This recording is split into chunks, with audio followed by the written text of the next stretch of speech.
காஞ்சிபுரம் ஸ்ரீ அழகிய சிங்க பெருமாள் ஆலயத்தில் கூடாரை வெல்லும் சீர் விழா விமர்சையாக நடைபெற்றது.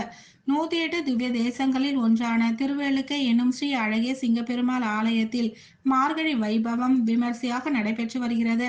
இதில் பிரசித்தி பெற்ற உற்சவமான கூடாரை வெல்லும் சிறுவிழா விமர்சையாக கொண்டாடப்பட்டது. இதில் ஆண்டாளுக்கு சிறப்பு தீபாராதனைகள் நடைபெற்று பக்தர்களுக்கு பிரசாதங்கள் வழங்கப்பட்டது. விழாவில் சிறப்பு தரும் வகையில் வெள்ள பாயாசம் வழங்கப்பட்டது. மேலும் பஜனையில் ஈடுபட்ட மாணவ மாணவிகளுக்கு எழுது பொருட்கள் வழங்கப்பட்டது. இதனைத் தொடர்ந்து உற்சவர் பெருமாளுக்கு சிறப்பு அலங்காரம் செய்யப்பட்டு தீபாராதனைகள் நடைபெற்று விழாவை ஏற்பாடுகளை ஆலய பட்டாச்சாரியார் பக்தர்களுடன் இணைந்து சிறப்பாக செய்திருந்தார்.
साक्षात् क्षमां करुणयामि वन्यां गोदामनर्यचरण शरणं प्रपद्ये ஆழ்வார் பெருமானார் ஜிஆர் திருவடிகளே சரணம். ஜிஆர் திருவடிகளே சரணம். ஸ்ரீமதே ராமானுஜாய நமஹ. இன்னைக்கு கூடாரவள்ளி.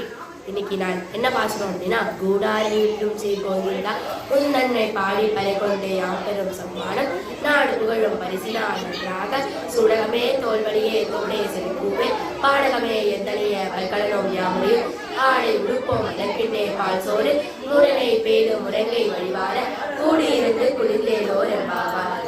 இதுக்கு என்ன அர்த்தம் அப்படின்னா, இன்னைக்கு கூடாரவழி, அதாவது ஆண்டாள் என்ன பண்றா, இந்த நோம்பெல்லாம் நோட்டு முடிச்சுட்டு நான் அந்த ரங்கநாதரே கல்யாணம் பண்ணிட்டா திருவாயிரஞ்சோலையில இருக்க கல்லழகருக்கு 100 கடா அக்கார அப்படி சொல்லி 100 கடா வெண்ணையும் சமர்ப்பிக்கிறேன் அப்படின்னு சொல்லிட்டு அவ வேண்டுறான். யார்கிட்ட?